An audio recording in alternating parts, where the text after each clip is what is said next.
Okay, so this is Mood Board 2. This is for my special effects piece.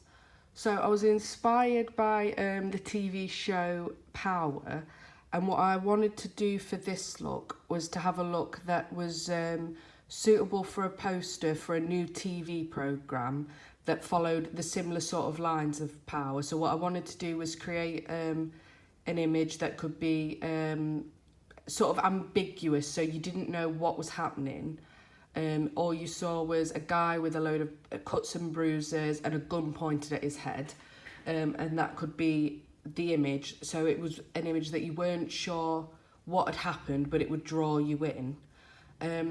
I spent a lot of my research looking at bruises and how long bruises age and sort of what's the recovery time from them. I also, and I'll include this in my essay, I broke my ankle last year and the bruising on that was immense, and I took a lot of photos, so I spent a lot of time looking at the colours and looking how long it takes for the colours to die down and what each bit means, and I found this little bruise cycle.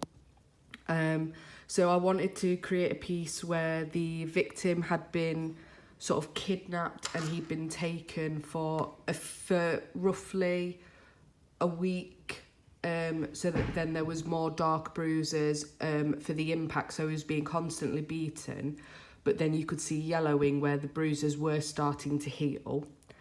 And then I looked at, this was my photo convention bit, so what I wanted it to do, I wanted it to be sort of just light on my model, with darkness all around. So that was that, and I decided the products that I was going to use was going to be 3D sculpt gel, because I get on with it. I prefer it to wax because I think it looks more textured, and with the use of banana powder I think it really sits on the skin very well. So here are my two face charts. This was the initial face chart with the swollen eye. With experimentation, which I'll put into my essay, I found I didn't like the effect as much and I couldn't get it. I would have to make a piece and cast my model's face before I did it, so I could attach it closer to the eye.